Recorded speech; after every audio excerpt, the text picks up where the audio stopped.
a todos. A continuación daré la lectura a la semblanza de la doctora Genoveva Roldán Dávila, investigadora titular del Instituto de Investigaciones Económicas de la UNAM, quien es la licenciada en Economía y maestra en Relaciones Internacionales de la UNAM, doctora en Economía Internacional y Desarrollo por la Universidad Complutense de Madrid. Actualmente es investigadora titular definitiva en el Instituto de Investigaciones Económicas de la UNAM, coordinadora del boletín Momentos Económicos Nueva Época, miembro del Sistema Nacional de Investigadores y docente de la Facultad de Ciencias Políticas y Sociales y en la Facultad de Filosofía y Letras de la UNAM, y tutora de los posgrados de Estudios Latinoamericanos y Economía de la UNAM. Le concedemos la voz. Muchas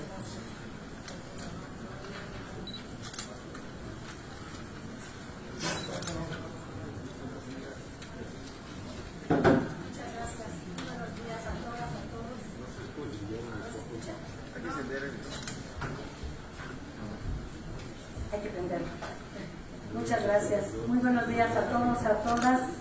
Para mí es verdaderamente un gran gusto estar en esta reunión. Yo agradezco muchísimo a la maestra Rocío Mejía la invitación, a todo su equipo que nos han estado apoyando en la comunicación, a todos los diputados y diputadas que están aquí, a todos los funcionarios que están aquí. Yo me emociona mucho, tengo muchísimos años trabajando el tema migratorio. No quiero decirles cuánto porque entonces empiezan a hacer cuentas de la edad, pero muchísimos, como 30. Y empecé muy chiquita, ¿no? Así que el ver, como se mencionaba hace unos momentos, que hay una atención cada día mayor hacia la problemática de los mexicanos migrantes en Estados Unidos, pues es realmente una gran emoción, es una satisfacción. Tantos tiempos abandonados, tanto tiempo en el que no importaban para nuestra sociedad, y si nos remontamos a la historia, hasta traidores se les llegó a llamar, eran traidores a la patria por irse de México. Entonces me congratulo mucho de poder estar aquí, sobre todo con un proyecto que a mí me entusiasma muchísimo, la posibilidad de que Telecom hoy se convierta en una opción para los mexicanos migrantes en Estados Unidos para el envío de sus remesas. Eso lo vamos a tocar al final. Bueno, ya de aquí me voy muy rápido. Yo decía hace rato bromeando que les iba a decir que voy a hablar telegráficamente para hacer honor a Telecom. Telegráficamente porque esto que voy a mencionarles aquí, yo lo doy en un curso de 6 meses en la Facultad de Filosofía, pero me dieron 15 minutos, así que, y además les tengo que comentar que soy mexicana, yo soy migrante interna, veracruzana, entonces hablo muy rápido cuando quiero, así que voy rapidísimo. Pero no sé si está la presentación, ¿no la van a poner? ¿Sí? Bueno, pero empiezo porque el tiempo corre, ¿no? En la primera diapositiva de mi presentación, yo les menciono que tendríamos que definir por qué migran los trabajadores a otro país. Parecía una pregunta muy sencilla. Yo aquí nada más les digo que no, que es un tema fundamental, no nada más para la academia, sino para los migrantes mismos, el que podamos entender por qué están migrando.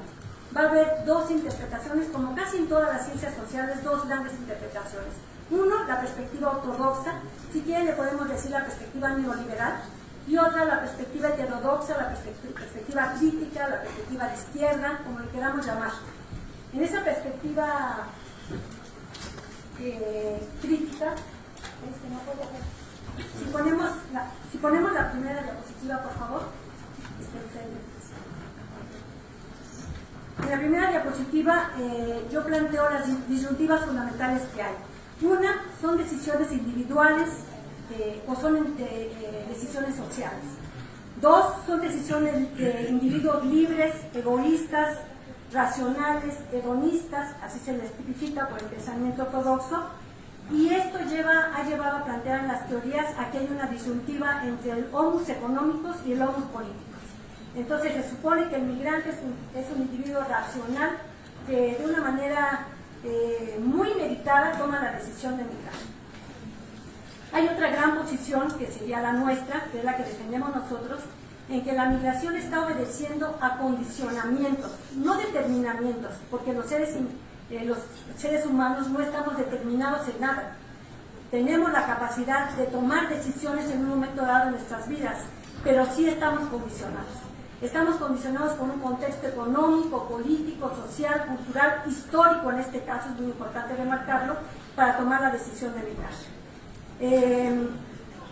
Aquí yo creo que tendríamos también que reflexionar, y todo esto va a ser muy telegráficamente, que la gran mayoría de la migración que hoy existe a nivel mundial, estamos hablando de más de 281 millones de seres humanos que migran. Durante muchos años esto se planteaba como una gran ola. Esto significaba que la humanidad se veía realmente angustiada, preocupada, porque las migraciones eran demasiado gigantes, 281 millones. Nosotros empezamos a insistir desde hace muchos años que teníamos que ver qué proporción de la humanidad era esa migración. Y bueno, resulta que ya con el tiempo cada vez más insiste en que en realidad no es esa gran ola que avasalla a la humanidad. Estamos hablando de un 3%, 3.1, 3.2% de la humanidad que migra. ¿Qué quiere decir? Que el 97% no migra. O sea, por lo tanto, no estamos hablando de un fenómeno que arrolle a la humanidad en su conjunto. En este caso también está muy estudiado, aunque aquí yo nada más haría una acotación, todas las estadísticas sobre migración tienen sus peros, tienen sus discusiones. Es un fenómeno que, como ustedes imaginan, está en permanente movilidad, y tener todos los datos estadísticos es muy difícil, pero tenemos lo que hay. Entonces eso, lo que hay es las estadísticas de OIM, y OIM insiste, cosa que nosotros estamos convencidos por el trabajo de campo que hemos hecho en frontera sur, en frontera norte, en Europa, en diferentes lados, en que la gran mayoría de los migrantes son migrantes laborales. Efectivamente también hay migración por refugio, pero la gran mayoría son migrantes laborales. La OIM señala que son casi 170 millones de seres humanos que migran por cuestiones laborales. Es la migración que a nosotros nos importa aquí en este evento, y a Telecom en particular. Es la migración que posteriormente va a ser la que va a enviar remesas. Son aquellos seres humanos que, condicionados por las situaciones de sus países, se ven obligados a ir hacia otro país. En la gran mayoría de las veces no en las mejores condiciones. Siempre es un tránsito muy sufrido, un tránsito con muchas violaciones a derechos humanos. Y por otro lado, su estancia en el país de destino, no nada más en Estados Unidos, no nada más estoy hablando de los mexicanos en Estados Unidos, sino a nivel mundial. A los que les gusta el fútbol, pues tienen que saber que hoy, con que se van a celebrar estos fútbol mundial, ¿cuántos migrantes han muerto al estar construyendo esos estadios? Yo diría que si nos uniéramos las voces, se lo decía mi nieto el otro día, y protestáramos por todos los migrantes que han muerto en la construcción de esos estadios a los que les gusta el fútbol, algo podríamos señalar. Sus condiciones de trabajo son, en la gran mayoría de los países, condiciones poco dignas, dice la OIT. Condiciones en donde estos trabajos están caracterizados, se les llaman los trabajos de las 3D. Los trabajos difíciles, los trabajos sucios, los trabajos peligrosos son los que ellos van a realizar en estos mercados laborales. En el otro lado de la diapositiva yo les pongo algunos elementos sobre el caso de la migración de México a Estados Unidos. Es el corredor migratorio más grande del mundo. Ahorita hay una pequeña discusión por lo que está pasando en Ucrania, la migración que está habiendo desde Ucrania y desde Rusia, en lo cual podríamos pensar que quizás pudiera tener un papel distinto hoy la migración, el corredor migratorio de México a Estados Unidos. Pero este es un fenómeno coyuntural que no tiene nada que ver con un fenómeno de tipo histórico como es este de los mexicanos, con una historia de más de 150 años, en donde se han construido un proceso migratorio, un corredor migratorio que hoy en día es el más importante del mundo, no nada más por su cantidad, sino por la calidad de esta movilidad, por todo lo que implica en términos tanto de remesas como de construcción familiar en el país de destino, y también lo que implica para el país de origen, que pocas veces se estudia, y que ese sería otro gran tema a tratar en otra oportunidad que hoy no puedo. Un elemento que a mí me interesa destacar aquí es que esta migración entre México y Estados Unidos, y no nada más es México y Estados Unidos, insisto, lo podemos ver por ejemplo, en Costa Rica y Nicaragua. Nicaragua tiene un flujo migratorio muy importante hacia Costa Rica. Todos estos flujos migratorios se dan en relaciones de desigualdad entre el país de origen y el país de destino. No hay una relación simétrica entre los procesos migratorios de donde se originan hacia donde se dirigen. Son relaciones, por lo tanto, de desigualdad que van a estar marcando tanto las condiciones de tránsito como las condiciones de destino y las condiciones del envío de remesas, en este caso. Porque aquí, bueno, ya no va a ser quizás lo que a mí más tiempo me va a dar de abordar, pero tenemos que tomar en cuenta el papel que tienen las remesadoras de Estados Unidos en el envío de las remesas, en donde vamos a ver que efectivamente hay condiciones de desigualdad. Entonces, estas migraciones se dan en ese contexto, en un contexto de desarrollo desigual, y que muchas gentes han insistido, muchos teóricos han insistido en que hay una relación de interdependencia. Nosotros estamos en desacuerdo con ese concepto, porque interdependencia implica relación de igualdad entre uno y el otro.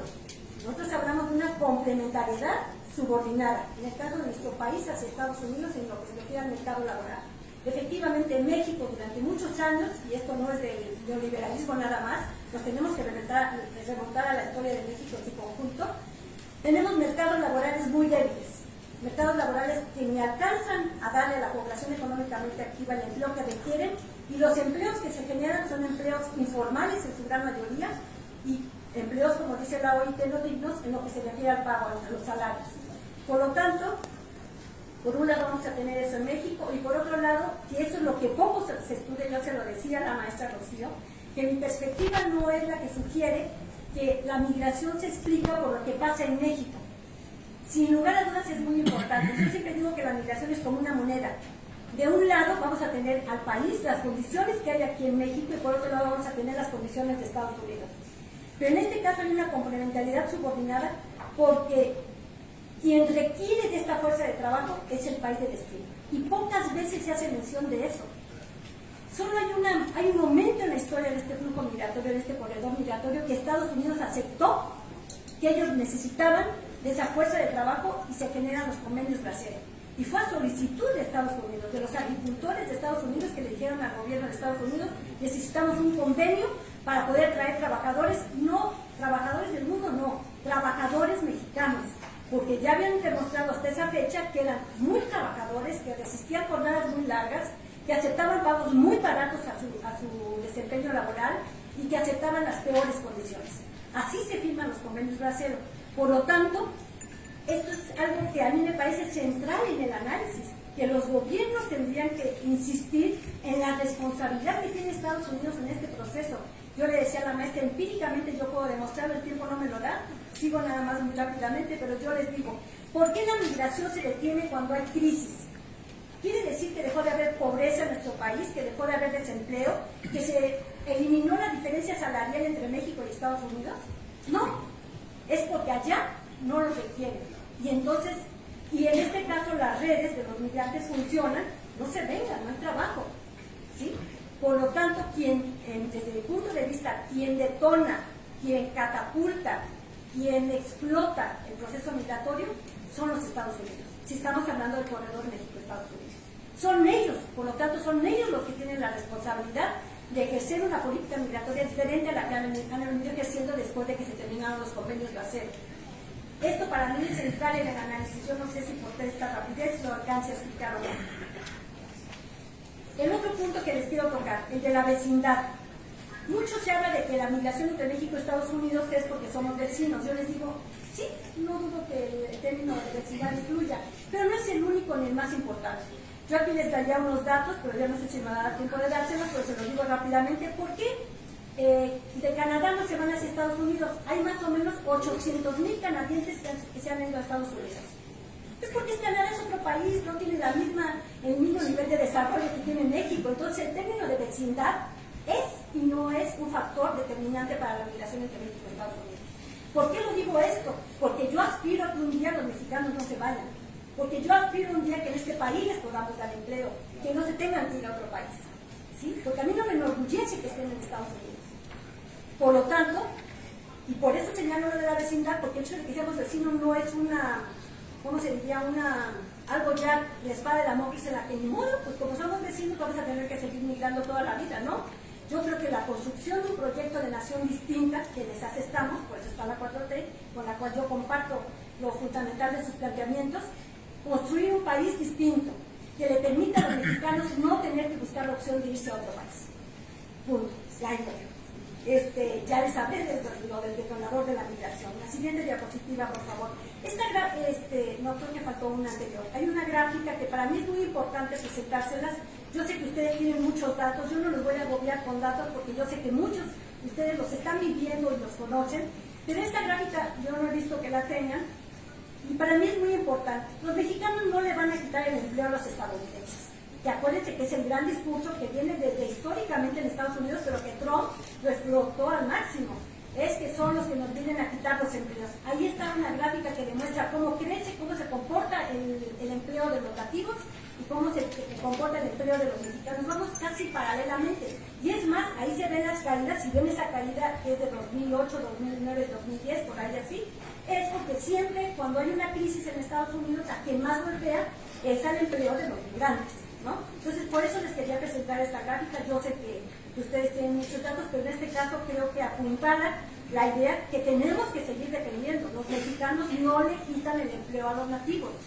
Son los empleos, ¿se acuerdan de aquella gran frase que le valió muchos abucheos, pero que lamentablemente tenía razón a de Fox, cuando dijo, pero bueno, lo que pasa es que usó conceptos que no se deberían usar, pero que ni los nativos quieren realizar esos trabajos. Entonces, ¿quiénes lo realizan? Los mexicanos. La siguiente diapositiva, yo ahí trato de hacer una síntesis. Yo sé que no tengo el tiempo para profundizarlo, pero sí me interesa dejarlo sentado. Salud. La modernidad significa nuevas y cambiantes formas de producir y de la reproducción de la sociedad, de procesos políticos, económicos, culturales e históricos que engendran, aquí está la clave para mí, que engendran condiciones sociales e individuales para el aumento global de las migraciones modernas. Las migraciones, por lo tanto, están insertas en el modelo de producción capitalista. Creo que eso es muy claro, pero tenemos que decir, estamos en el capitalismo, y en el capitalismo está en su etapa de la globalización.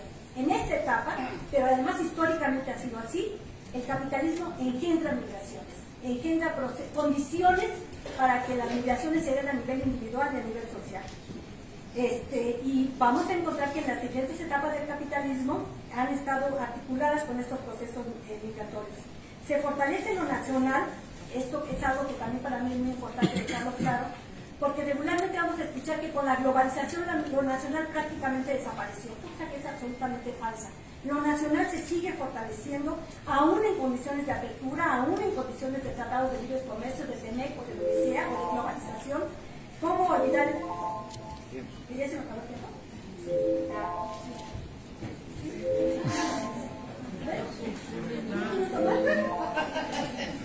Miren, termino con el minuto que muy amablemente me están dando, con la penúltima diapositiva, la crisis y la pandemia. Nada más me parece muy importante señalar qué está pasando en estos tiempos. ¿Por qué? Porque con la pandemia hemos encontrado, a mí me dijeron que ya hablaba de qué pasa en Estados Unidos con los mexicanos. Hay una sobrerepresentación de los migrantes en el desempleo, en los contagiados y en los muertos. Y traigo aquí todas las tarjetas que ya no les voy a poder leer, los datos como la proporción de los infectados y de los muertos en Estados Unidos, la presencia de los latinos y de los mexicanos fue mayor. ¿Qué es lo que representan como población? Y dos, que es central para mí, ya con esto sí ya voy a concluir, se demostró lo que siempre hemos venido diciendo, los trabajos que hacen nuestros mexicanos en Estados Unidos son trabajos fundamentales para ese país, son trabajos esenciales, así lo han tenido que reconocer. Y si nosotros no lo reconocemos, pues estamos cometiendo un error, porque la realidad se los está detallando en la cara de Estados Unidos. Tuvieron que abrir más visas para el sector agrícola, para que fueran más mexicanos al sector agrícola, y han tenido que flexibilizarse para poder cubrir las necesidades de empleo que tenían. Por ahí hay una gráfica, la presentación se queda aquí para quien la quiera tener. Hay una gráfica que para mí es muy importante, que es esta. Ya ahorita ya tienen un déficit de empleos en Estados Unidos de más de 12 millones de personas. ¿Quiénes los van a cubrir? Una parte, los mexicanos, ahí estamos. Concluyo diciendo el tema de la inclusión financiera. Hay todo un gran debate. Remesas igual a desarrollo, remesas es igual a salario, ahorro es igual a inversión, el desarrollo regional y la inclusión financiera. Yo con esto termino. Las remesas no son factor de desarrollo, es la posición de los que hemos investigado desde hace, ya les dije cuántos años. No son factor de desarrollo, pero sí considero que es fundamental que ese gran pastel que son las remesas que hoy llegan a nuestro país y que se mueven a nivel mundial, le quitemos una tajada a ese pastel a las remesadoras. Que entre Telecom, que le dé confianza a los mexicanos en Estados Unidos, que quede claro cuáles van a ser los beneficios de que ellos opten por Telecom y que la financiarización no implique que pensemos que vamos a traducirla en un desarrollo ni siquiera regional. Es para beneficio de las familias. Ustedes tienen los datos, yo ya no voy a insistir, nada más el 85% de las remesas son para cubrir la alimentación, el vestido y la salud.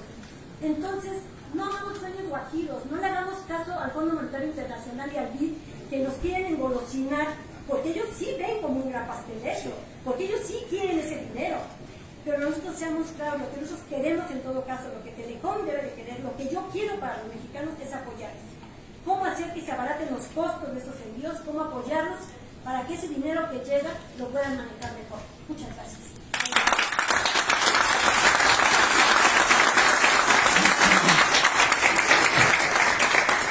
Agradecemos las palabras de la doctora Genoveva Roldán Dávila, investigadora titular del Instituto de Investigaciones Económicas de la UNAM.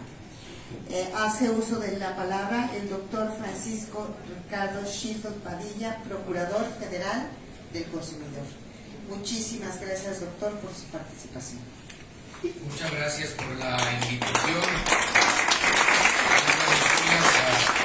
A todas y a todos ustedes.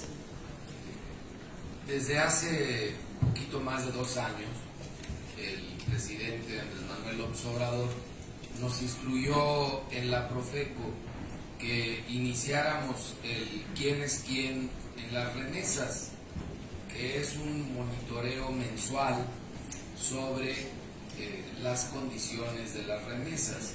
Obviamente señalamos cuánta remesa hubo en un mes, que ahorita están por arriba de los 5,000 millones de dólares cada mes, pero ese no es el punto medular. Esa evaluación pues, la hace el Banco de México. De hecho, nosotros solo la replicamos.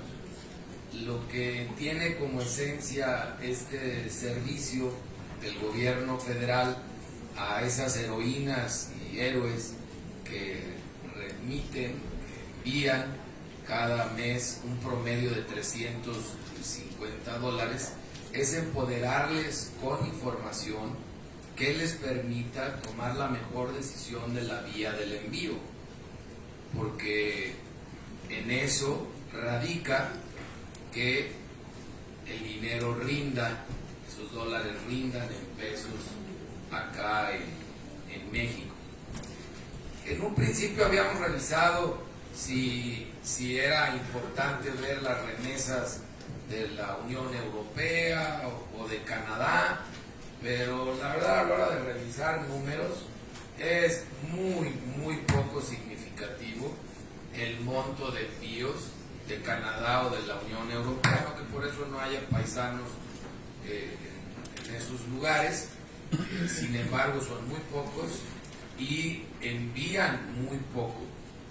Sin embargo, de los Estados Unidos, y eso es de prácticamente todos los estados de los Estados Unidos, la remesa es continua, es mensual y de cantidades muy grandes, 5,000 millones, sobrepasando los 5,000 millones de dólares. Se estima que en este año se rompa un récord en remesas y se sobrepase los 60,000 millones de dólares en el presente año, y lo vemos muy probable. El crecimiento más fuerte de las remesas se dio en el 2020 y en el 2021.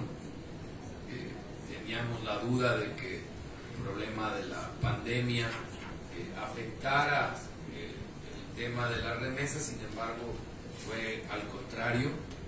Hubo un aumento en ese periodo arriba del 50% con referencia al año anterior. Y entonces el quién es quién en las remesas se enfoca en empoderarnos a todas, a todos, con el conocimiento de cuáles son los dos factores que hay que tomar en cuenta cuando manda uno dinero, que es el tipo cambiario y la comisión. Eso es lo que cada mes estamos haciendo hincapié. Heroína, héroe, paisana, paisano, fíjate a cómo está el tipo cambiario. ¿Quién te ofrece más pesos por tu dólar? Porque es al final de cuentas el tipo cambiario, la manera en que una remesadora puede tener una utilidad, o visto al revés, es la forma en que le pueden dar una rasuradita a tus dólares de camino a México. Entonces, ¿cuál es el tipo cambiario? El otro es la comisión. Y la comisión hay de 0 y hay hasta de $12 por envío. El envío promedio que hemos revisado al inicio de este ejercicio era de $300,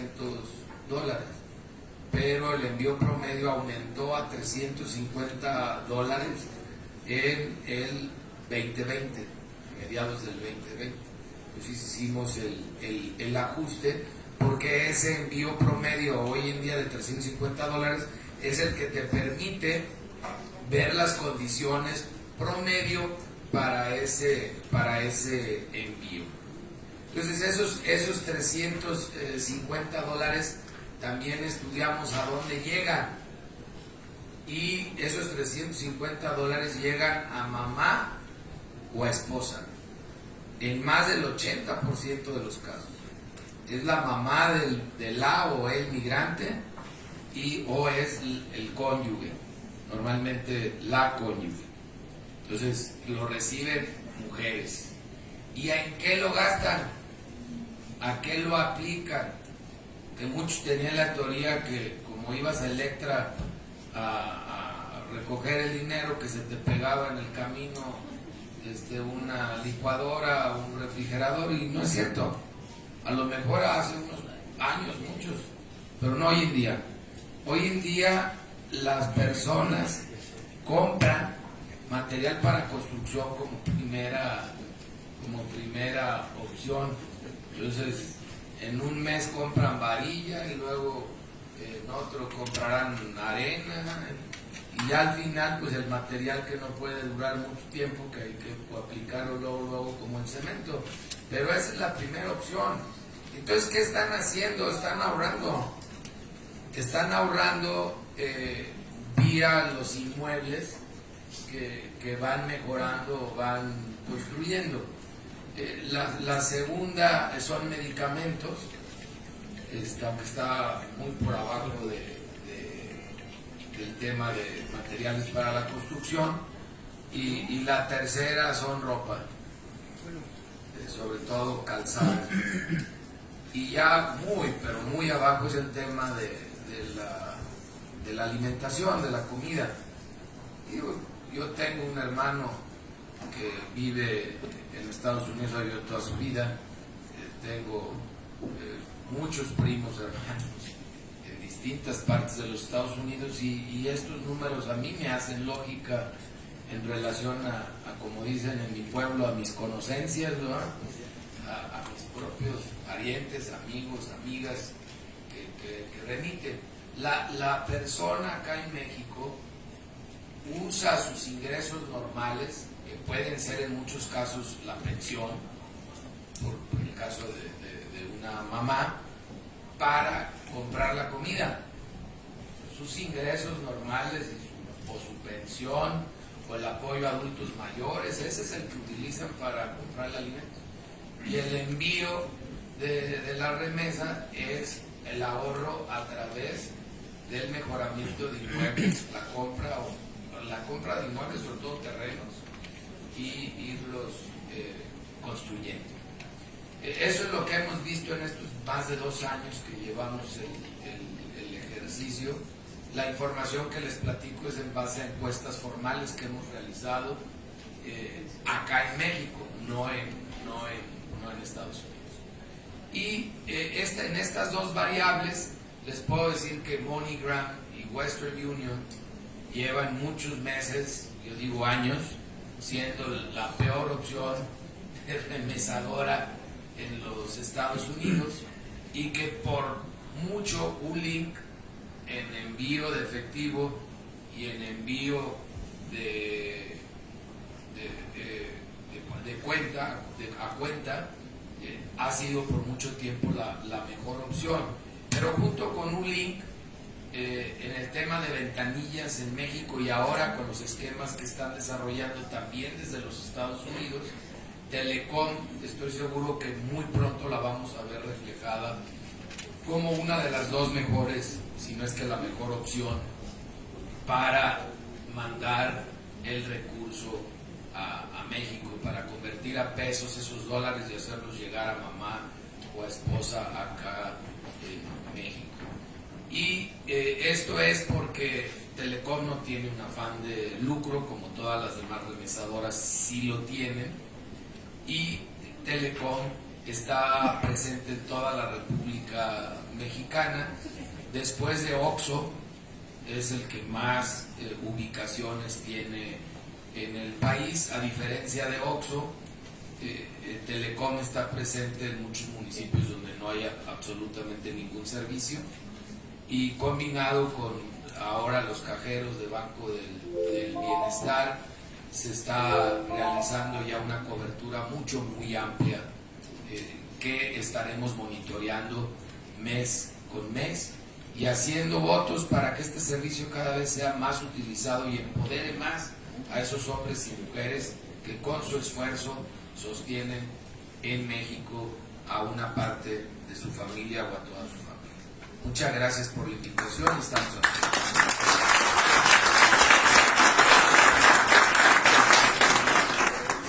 Agradecemos las palabras del doctor Ricardo Sheffield Padilla, que por cuestiones de agenda pues nos va a tener que abandonar, pero agradecemos muchísimo su participación, su asistencia a este foro, y bueno, pues le damos el uso de la palabra a la diputada federal Olga Leticia Chávez Rojas para que dé continuidad a esta mesa.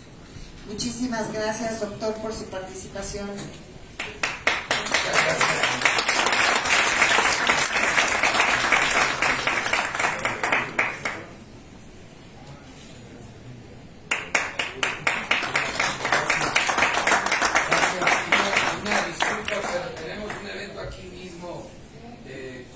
Representantes de Belice. Gracias, muy amable. Aunque lo único que le faltó comentar a mi amigo doctor es que, con el trabajo que ellos hacen de identificar las mejores condiciones de envío, esta información se genera cada 15 días, nosotros tenemos también la responsabilidad de promoverla en la red consular, para hacerse llegar a la gente, cosa en cual y eso ha ayudado a que más gente aproveche. Y eso lo pueden ver, en cómo ha venido bajando la comisión. Si ustedes ven 2 años, la comisión ha venido bajando significativamente, y también ha venido aumentando el tipo cambiario, mejorando pues por cada mes el tipo cambiario, porque los estamos poniendo a competir, los estamos poniendo a pelear y entre ellos. en la mañanera. Una buena balconeadita una vez al mes.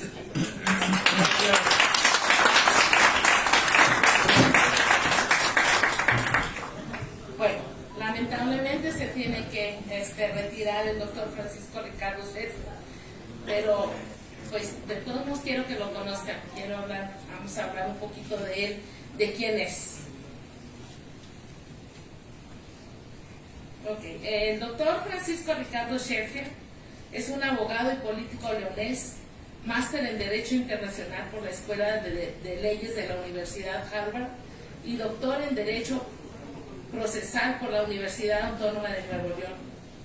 Dentro de la iniciativa privada, Ricardo Sheffield ha servido como miembro directivo de la industria del calzado. Fue diputado federal por el Distrito 3 de Guanajuato del año 2015 al 2018. Diputado local en 1997 y diputado federal en el año 2000. Además, fue secretario de Ordenamiento de la Propiedad Rural en la entonces Secretaría de la Reforma Agraria, además de encabezar la presidencia municipal de León en el año 2009 a 2012, una de las administraciones más productivas de la última década. Actualmente funge como Procurador Federal del Consumidor. Él es el doctor Francisco Rego. Gracias.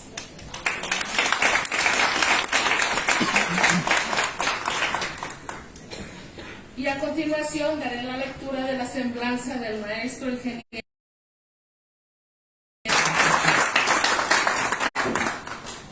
Tenemos una presentación.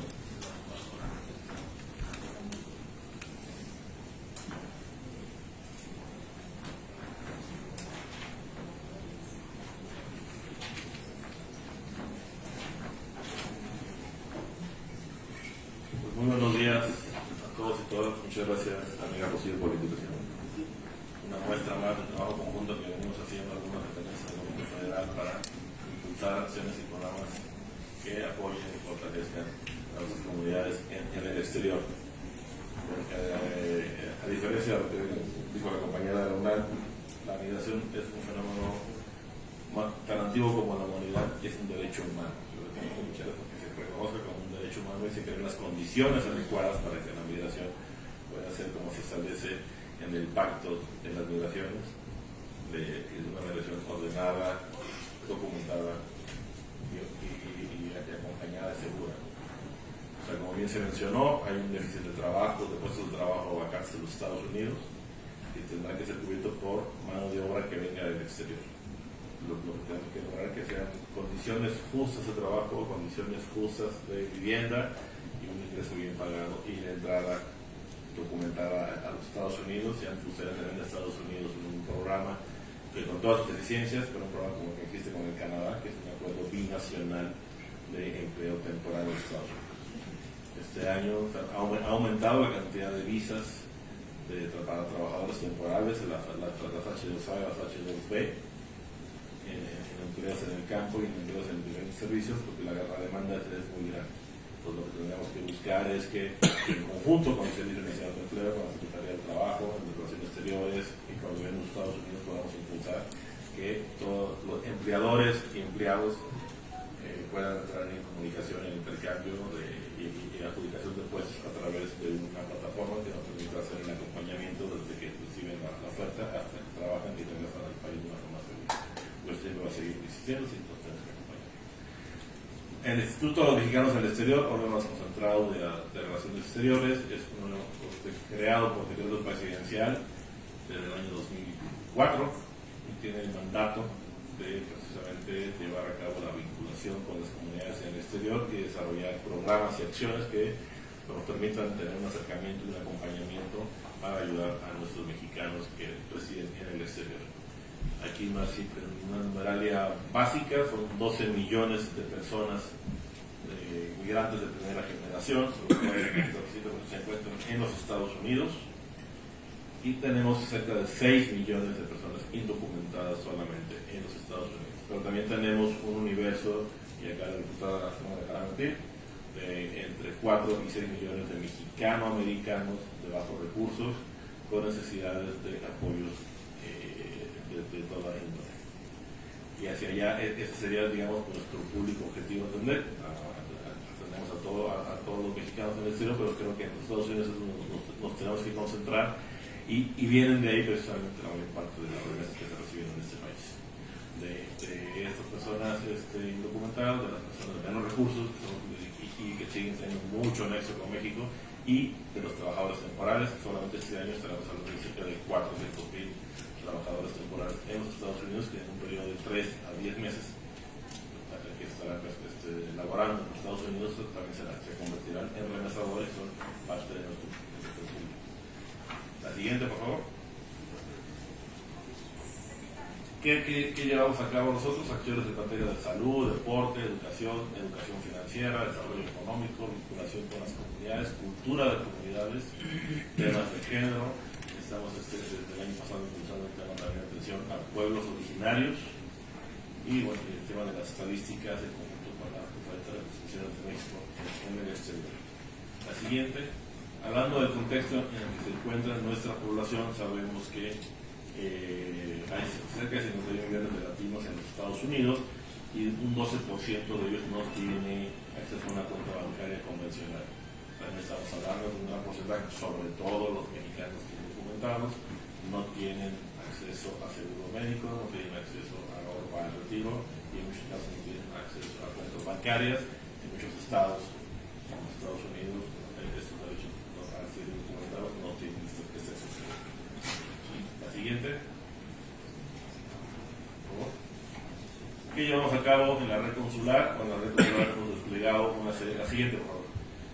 Hemos desplegado unas ventanillas comunitarias especializadas en atención a educación financiera, orientación de servicios financieros, y fundamentalmente se desarrollan en dos grupos. Uno es poder ayudar a la gente a orientarla a cómo navegar por el sistema financiero en los Estados Unidos por el tema de acceso a bancos, a créditos, a ahorro, a emprendimientos. Y por otra parte, del lado mexicano, precisamente con estas áreas que hemos venido desarrollando, como la que tenemos actualmente con Telecom y con otras dependencias del Estado mexicano, llevamos a cabo la vinculación de las comunidades con servicios de México, como el tema de cuentas de ahorro, apertura de cuentas bancarias, cuestiones con el IMSS, con Infonavit, con la CONSAT, etc. Bienvenida, diputada Yico, con eso.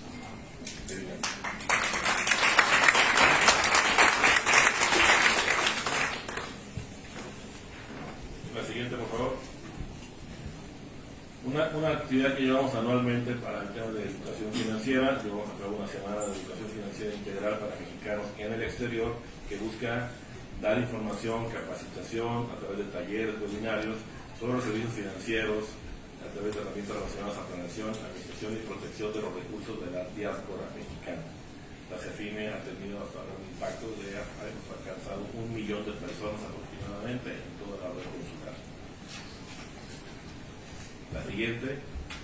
Nuestro programa estrella actualmente, que busca precisamente el empoderamiento económico y financiero de las comunidades. Recording stopped. La siguiente diapositiva, por favor. Es la siguiente. Otra. Dame el control. Este es nuestro programa estrella y que estamos impulsando desde el año pasado, una iniciativa que surgió del Consulado General de México en Phoenix, en una alianza con la Universidad de Arizona, la Escuela de Negocios Thunderbird, y es un programa consular de emprendimiento para mujeres en el exterior. Actualmente estamos en la tercera edición, en las dos ediciones anteriores han participado 26 consulados y hemos graduado a 400 nuevas emprendedoras mexicanas en los Estados Unidos. Esta tercera edición, que la diputada me acompañó en Chicago, precisamente en la segunda edición, en esta ocasión están participando 40 consulados de México en Estados Unidos y Canadá, y tenemos inscritas cerca de 700 mujeres que están recibiendo esta capacitación. La meta es poder graduar cada año 1000 nuevas empresarias, y estamos llevando a cabo conjuntando una red de alianzas con diferentes organizaciones en los Estados Unidos, universidades, empresas, para acercar más recursos. Este año estaremos incluso otorgando becas para estudios en inglés, y nuestra meta también es poder otorgar un capital semilla para que avancen sus negocios. Es algo que podemos hablar con la financiera de mesa seguramente próximamente, con los programas de crédito a palabra, además, porque los negocios nuevos de emprendimiento, ¿cuál es nuestro público objetivo? Mujeres, madres solteras, mujeres indocumentadas, mujeres víctimas de violencia, y queremos buscar con esto el empoderamiento de nuestra comunidad a partir de impulsar negocios desde las mujeres en los Estados Unidos. En el tema de remesas, envío de recursos y demás, con quienes hemos venido trabajando, bueno, con el programa de Banco de México, el Directo a México, como ya lo comentó el doctor Chifre, con Profeco, para dar a conocer quiénes dan los mejores tipos de cambio, quiénes son quienes para la comisión. Con la red de la gente, tenemos un servicio de Banco de Bienestar, el Giro Paisano que tenía Telecom, y ahora recientemente con un programa que lanzamos en conjunto con la maestra Mejía en la Universidad del Telégrafo hace algunos meses con la oficina de Canciller, que es Remesa Paisano, que es una iniciativa entre los dos que estamos impulsando en la red consular a través de nuestras ventanillas, en las que estamos próximos a hacer ya la posibilidad de otorgar la apertura de cuentas en Estados Unidos con la plataforma, que nos va a permitir hacer un envío directo de Estados Unidos a México sin pasar por el restaurador de los bancos, que estamos trabajando en eso, con tarjetas que vamos a estar entregando aquí en la sucursal de Telecom y con tarjetas que vamos a poder entregar en la red de consulados de México en los Estados Unidos. La siguiente, estamos trabajando también con el Banco de Bienestar para impulsar la apertura de cuentas de los Estados Unidos. Eso es una demanda muy amplia de las comunidades y se ha ido trabajando con el Banco de Bienestar. Hemos aperturado cerca de 3.000 cuentas y hay ya más de 20 millones de pesos de depósitos enviados a cuentas del Banco de Bienestar. A diferencia, creo que tenemos fuera para poder debatir, a diferencia de lo que propone nuestra compañía investigadora, nosotros sí creemos, y es lo que venimos trabajando precisamente en parte del objetivo con Telecom, que ese es nuestro principal objetivo, es convertir la remesa en productiva y convertir la remesa y bancarizar la remesa. La instrucción que tenemos del presidente es trabajar para bancarizar la remesa. Muchos de los recursos sabemos que nuestros connacionales migrantes se parten el lomo, trabajan 14 de 6 horas y al final su recurso va a parar a manos de diferentes intermediarios, va perdiendo valor hasta que llega al destinatario final y bueno, tienen unos datos, pero a ciencia cierta, en mucha parte del recurso que se recibe vía la remesa no sabemos exactamente a dónde va a parar, porque va de remesadora a receptora de remesas en México y eso se pierde. Entonces estamos convencidos que poder impulsar que la remesa pase por todo el ecosistema financiero en ambos lados y vaya a parar las cuentas de banco va a permitir impulsar el ahorro, va a permitir también trabajar en temas de educación financiera en México. A mí me van a dar 2 minutos.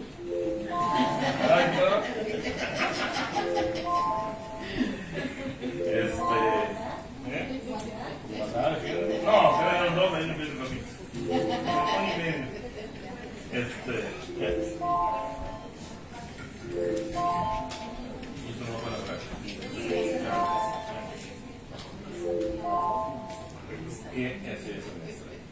Bueno, también estamos trabajando con la CONSAR para temas de recuperación de cuenta de oro mal retiro y para impulsar la apertura desde los Estados Unidos de cuenta de oro mal retiro. Sabemos que gran parte de las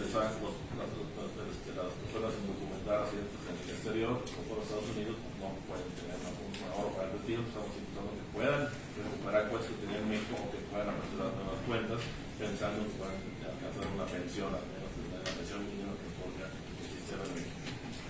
Trabajamos con el Infonavit para ayudar al acceso a la compra de viviendas del exterior. Ya se está es un programa para pagar crédito hipotecario de Estados Unidos y se está avanzando en un programa para adquisición de vivienda. El Infonavit ha puesto a disposición cerca de 10.000 o 1.000 viviendas que puedan ser compradas por nuestros connacionales.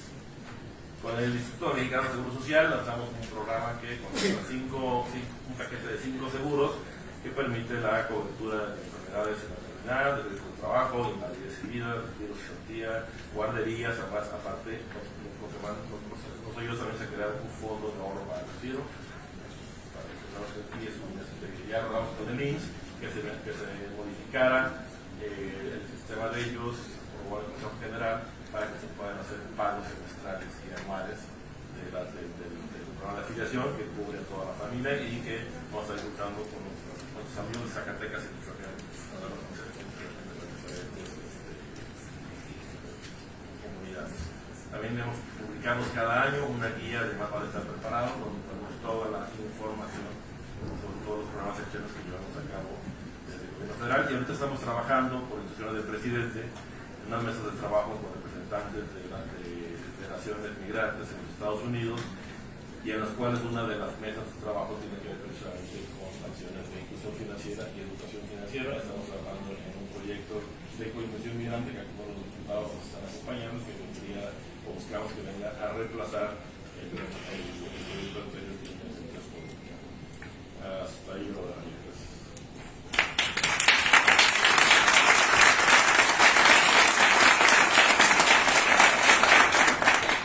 Gracias, ingeniero, muy productiva su conversación. Bueno, quiero darle la bienvenida a la diputada, igual que nosotros, la diputada migrante, Ana Griselda. Bienvenida.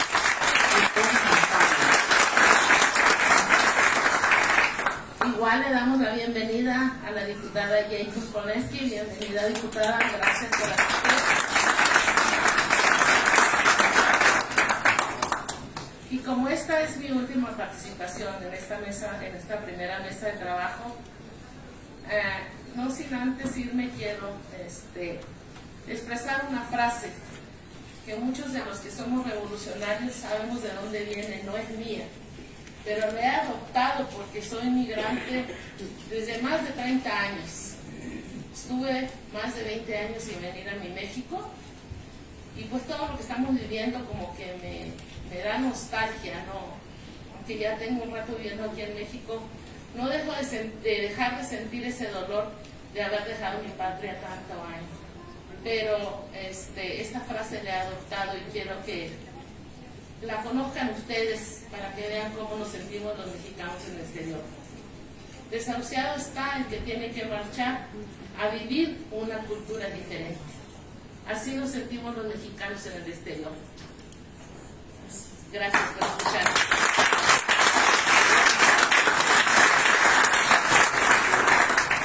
Bueno, seguimos con el programa, ya con un poco de respiración y apartamos la nostalgia. A continuación daré lectura de la semblanza del doctor Edgar Horacio Esquivel Martínez, director de la red de sucursales de Telecom, quien es el licenciado en Economía por la Universidad Autónoma Metropolitana, maestro en Banca y Mercados Financieros por la Universidad Anáhuac, maestro en Administración Pública por el Instituto Nacional de Administración Pública y doctor en Economía por la UNAM. Fue director general adjunto de Coordinación y Política del Sistema Financiero de Fomento en la Unidad de la Banca de Desarrollo de la Secretaría de Hacienda durante el año 2019. Fungió como director general de Desarrollo de Estrategias de Micronegocios e indicadores del programa Microcréditos para el Bienestar durante el año 2020 de la Secretaría de Economía. Actualmente es director de la red de sucursales de Telecom, a quien le cedemos la voz en este momento.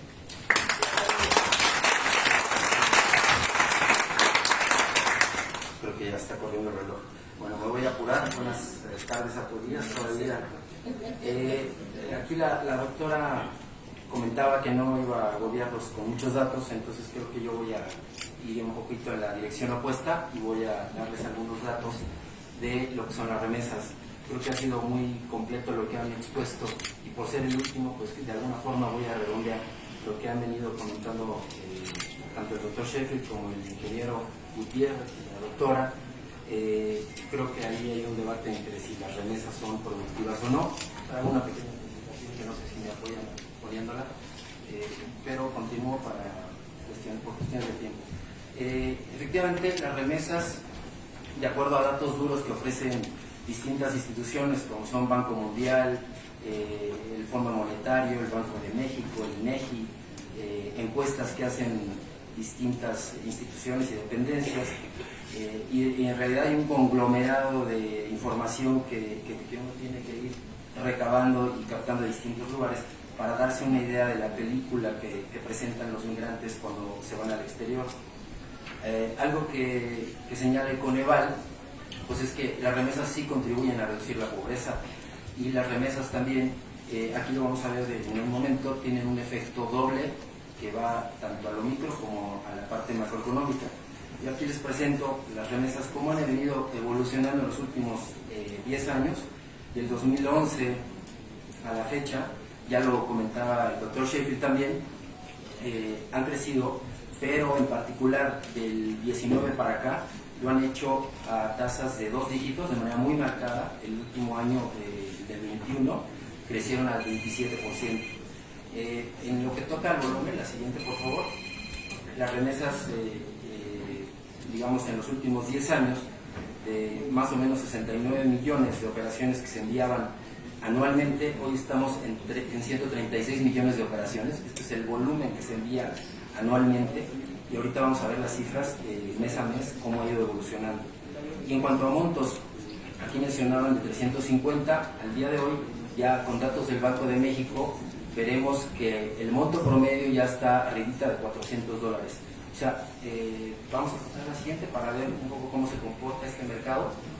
En cuanto a volumen, en la siguiente por favor. En cuanto al flujo, vemos que, bueno, no pueden estar.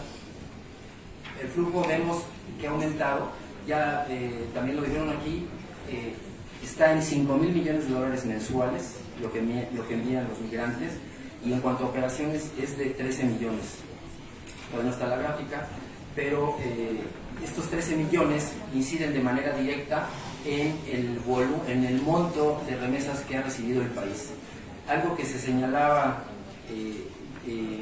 era que se presumía que con la crisis y con la pandemia, que luego se agravó con el efecto que ha tenido la invasión a Ucrania, que también incide, es como un efecto mariposa que ha habido ahí en la economía, y esto cómo afecta también a las remesas. Es decir, con la caída de la actividad económica que vimos en los años 19 y 20, muy propiciado por la pandemia, y luego ahorita que ha continuado por las cadenas de suministro que se han roto y que afecta en términos generales la actividad económica a nivel mundial, pues lejos de caer las remesas han aumentado. Entonces aquí una primera conclusión que yo tengo es que lejos de caer y de responder a la actividad económica, lo que vemos es que las remesas aumentaron al incrementarse, las remesas, aumentaron al caer la actividad económica. Pues hay una relación inversa, están correlacionados pero de manera inversa. Las remesas aumentaron, esto es muy importante porque quiere decir que en un ambiente y en un contexto de crisis económica, los migrantes hicieron un gran esfuerzo por mandar a las familias. Entonces, ahorita vamos a ver en algunas observaciones, ya voy a esta parte, por favor, si me siguen, en la gráfica de algunas observaciones, vemos que este flujo, que ya decía yo, se ha incrementado a 2 dígitos. De seguir esta tendencia, pues ahorita, nada más para que se den una idea, las remesas hoy día que fueron el año pasado de 51,000 millones y que se espera crezcan 16% para este año, que llegarían, ya lo dijo Sheffield también, a 60,000 millones de dólares, representan hoy día, nada más para un poquito darnos idea de la importancia de este fenómeno, el 30% del PIB de la Ciudad de México. Y el PIB de la Ciudad de México, que es un PIB grande, es el PIB más importante a nivel nacional como proporción del total de las entidades, representa las remesas el 30%, es decir, la tercera parte casi de lo que se produce en la Ciudad de México es lo que están mandando los connacionales año con año. Entonces, veíamos también que el número de operaciones había incrementado. En el cuadro que ven ustedes ahí, pues el monto ha pasado en millones de dólares mensualmente entre 3,000 y ahorita está ya en 5,000 millones de dólares. Luego, la naturaleza del envío. Esto es muy importante porque, de acuerdo al Banco de México, pues ya el 99% de las operaciones se hacen, la siguiente por favor, se hacen a través de vía electrónica. Pero aquí el Banco de México no distingue entre lo que es las aplicaciones y lo que son los envíos cuando el migrante va y entrega su dinero en efectivo en una tiendita, y esto pues tiene distintas implicaciones. Hablábamos también de las comisiones que han ido bajando. Hoy día a nivel mundial representan el 6% del monto que se envía. De acuerdo al Banco Mundial, el promedio son $200, de los cuales se cobran 6% en comisiones. En zonas como África es más caro, está por ahí del 8%. En México han bajado. Si fueran el ejemplo de los $200, estaríamos hablando de un 4% más o menos. Como el promedio que se está mandando mensualmente es de 400, la comisión representa más o menos el 2%. Sin embargo, cuando el migrante llega a la tienda o esta le cobra ahí casi el 50% de la comisión, que hoy día más o menos ronda el $8. Este 2% son como $8, si el promedio son 400 de lo que manda cada migrante, la tienda se queda ahí la mitad. Entonces, de lo que se trata, creo yo, es de ofrecer condiciones de infraestructura y eficiencia para que los migrantes envíen en mejores condiciones para sus familias y para ellos estas remesas.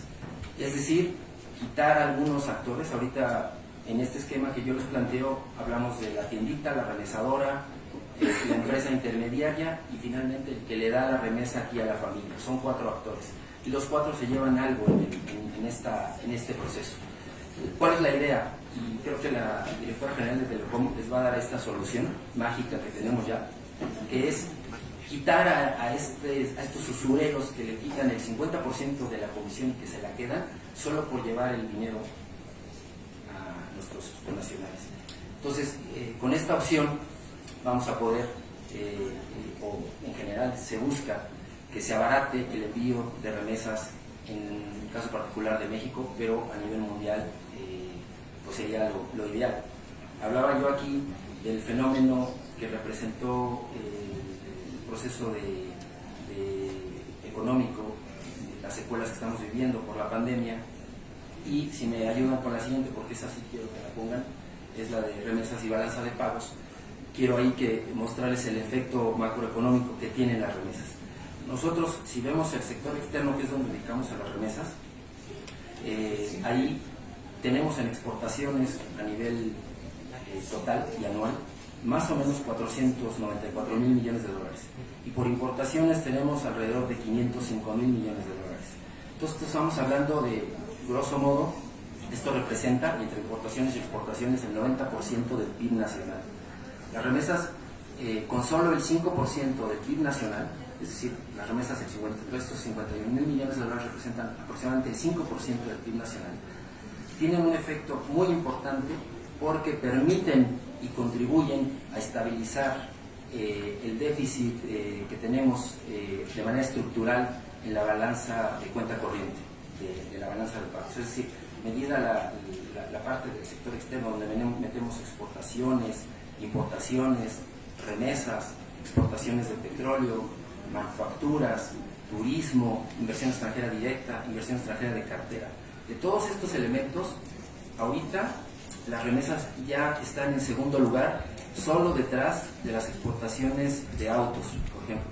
Como saben, pues México es una economía muy pujante en el sector manufacturero, está en vías de convertirse ahora con todo este problema geopolítico que estamos viviendo, pues en un mercado todavía más atractivo para el principal mercado internacional, que es el de Estados Unidos. Entonces esto abre oportunidades. Pero decía yo del déficit que tenemos en la cuenta corriente, que pues al primer trimestre del 2022 es el 1.9% del PIB, que estamos hablando como de alrededor de ahorita 4.500 millones de dólares, ya en el saldo total de la cuenta corriente como déficit.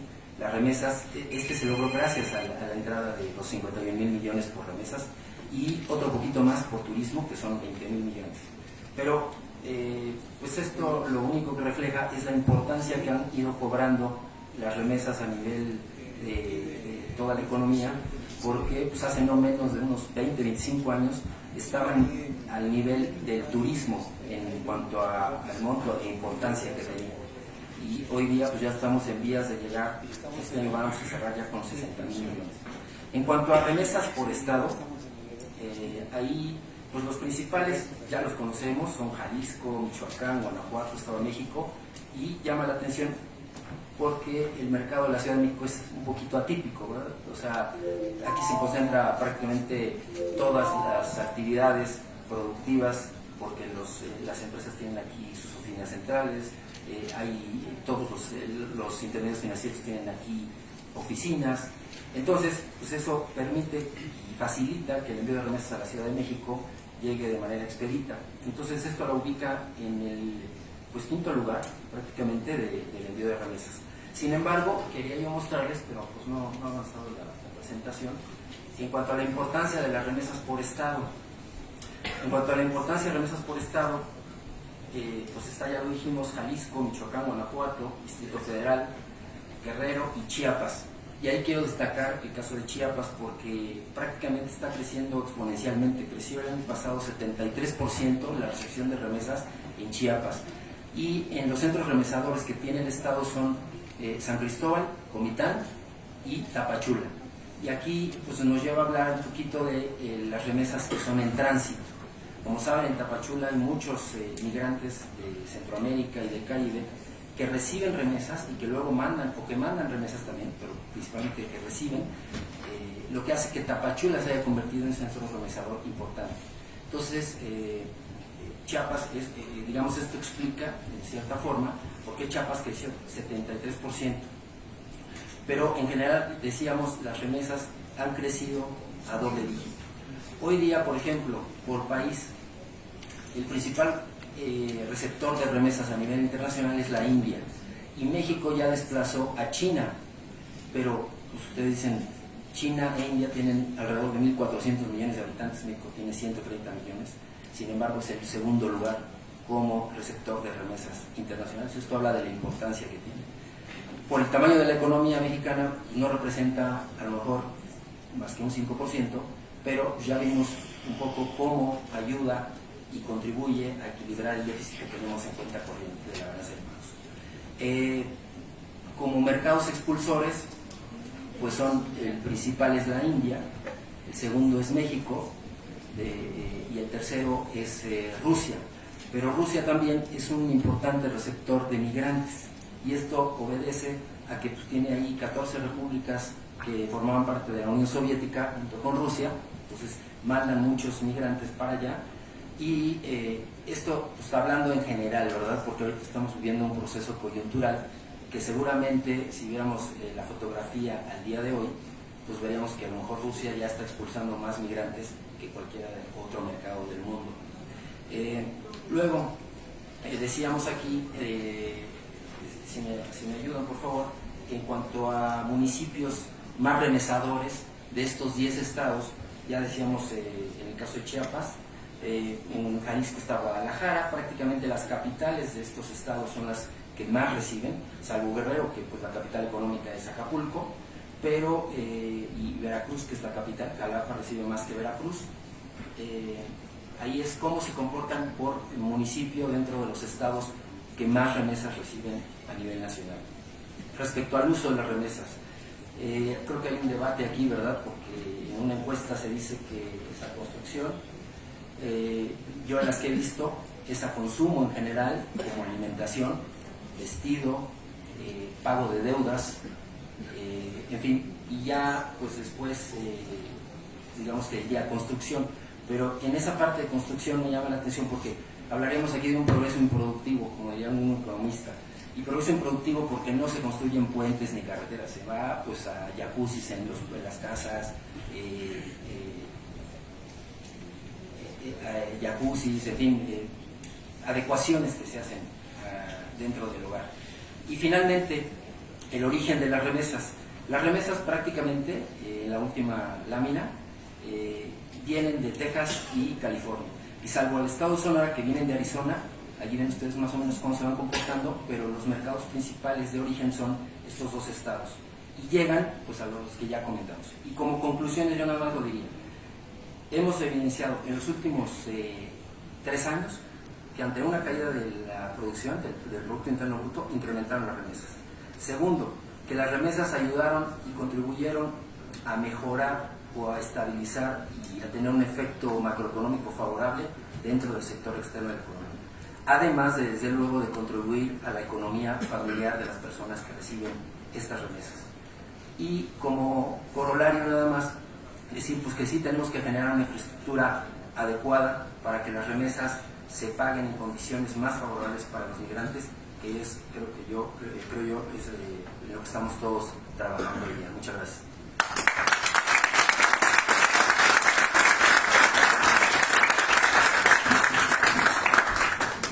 Muchas gracias, doctor. Le agradecemos su participación. Bueno, ya había dicho que era mi última participación, pero regreso. Quiero darle la bienvenida al diputado Miguel Torruco Garza. Gracias por asistir. Agradecemos. También queremos darle la bienvenida a la diputada María del Carmen Zúñiga Cuevas. Bienvenida, diputada. Gracias, eso es. Bueno, pues ha finalizado esta mesa número 1. Agradecemos muchísimo a la diputada federal migrante Olga Leticia Chávez Rojas, quien fungió como moderadora en esta mesa.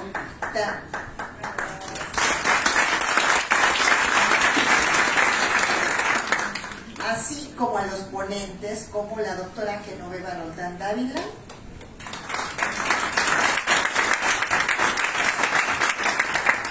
al maestro Luis Gutiérrez Reyes, director del Instituto de Mexicanos en el Exterior,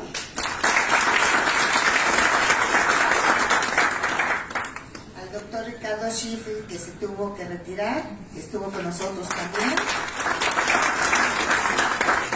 y al doctor Horacio Esquivel Martínez, director de la red de sucursales. Antes de dar continuidad, me gustaría agradecer a muchos participantes, dar algunos nombres que no se mencionaron al principio, que se han ido incorporando a este foro. El doctor Humberto Salazar Contreras, presidente municipal de Jerez, Zacatecas.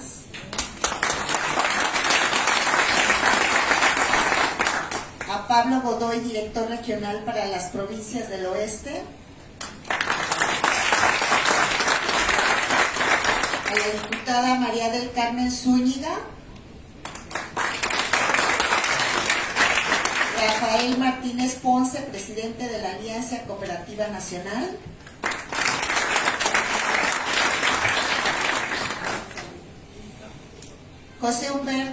César Ramírez Hernández, presidente municipal de Aguazotepec, Puebla.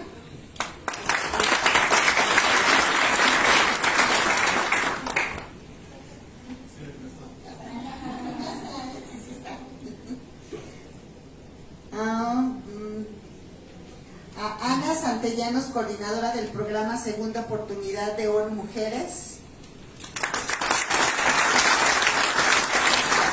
A la diputada federal Jacob Polemski. Al diputado federal Miguel Torruco Garza también. Javier González Cepeda, secretario de la Comisión de Asuntos Migratorios de la Cámara de Diputados. David Enrique Barrera Santa Rosa, presidente estatal del Estado de México de la Unión Campesina Democrática. A la diputada federal Alma Griselda Valencia Medina, que también ya la presentaron. Y bueno, pues muchísimas gracias a todos los asistentes a este foro. Para dar continuidad, vamos a tener ahorita el espacio de comentarios, por lo que agradecemos que tengamos los nombres de las personas que van a participar. Daremos una lectura, un comentario con nombre y organización o dependencia a la que pertenecen. 3 personas, y después daremos oportunidad a quienes se han conectado vía Zoom. Muchas gracias.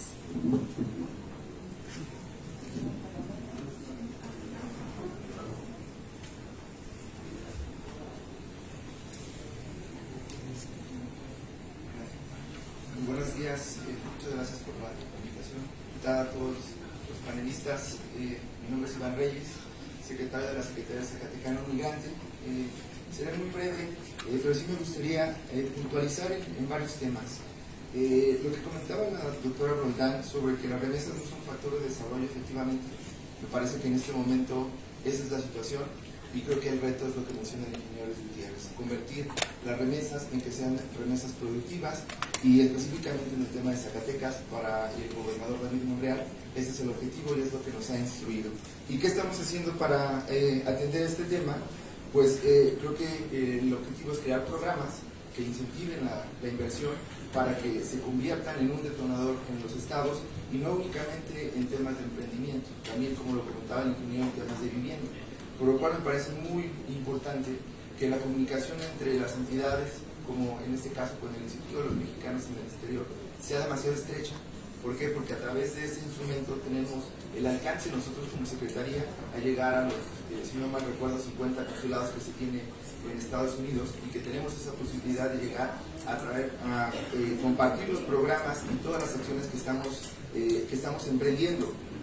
También me gustaría comentar sobre la presencia de Telecom en el Estado. Me parece que tenemos 36 sucursales que se cuentan en diferentes municipios, principalmente en los municipios de mayor presencia con este tema de las remesas. Ahí creo que ya identificamos ahora con la visita de la maestra que tuvimos en Zacatecas, en una plática con nuestro secretario de Economía, veíamos esquemas por los cuales Telecom pudiera convertirse en un esquema directo para el tema, no nada más en las remesas, sino que también fuera un tema para la inversión a través de los programas que estamos desarrollando en el Estado. Y me parece que ese también sería un tema muy importante, que Telecom tenga esa figura, ya una estructura como propiamente en una cuenta, que eso generaría grandes beneficios para programas como el que nosotros tenemos en el Estado, que es el programa 2x1, que es a través del cual atendemos temas de desarrollo económico, temas de infraestructura social, también de vivienda, apoyos educativos. Es un programa que ha generado muchos beneficios en el Estado y que continuamos con él, y que vemos que por medio de Telecom también podría ser una muy buena alternativa para la inversión. Y ahí únicamente también comentar, reforzar más bien lo que el ingeniero comentaba. Me parece que tenemos que también voltear a ver a la migración a otro nivel, no pensar que la migración es la que conocemos, la tradicional. Me parece que nosotros estamos buscando que también cambiemos el tema de la migración por un concepto de movilidad, porque el tema de la movilidad nos habla de que las remesas van a generar mucho más, van a ser mucho más productivas. ¿Por qué? Porque en el caso de Zacatecas tenemos muchos zacatecanos en Estados Unidos que ya tienen una doble nacionalidad que les permite viajar y les permite generar inversión, y lo que nos estamos enfocando por instrucciones de nuestro gobernador es crear las mismas condiciones que ellos tienen en el Estado, en Estados Unidos, que las tengan en el Estado para atraer la inversión. Y en este sentido también mencionar el programa que bien nos explicaba el ingeniero, Mexicano Emprende. Me parece que también son esquemas en los cuales los estados nos podemos sumar. A través de estos esquemas podemos incentivar la inversión, apoyarlas en los estados para que se detonen, no nada más como lo comentaba, negocios, sino también esquemas de vivienda. Y creo que ese sería un tema muy importante que nosotros ya estamos trabajando con los mexicanos en el exterior, para que a través de estas figuras nosotros podamos también sumarnos y fomentar las remesas productivas. Bueno, pues sería mi participación. Muchas gracias.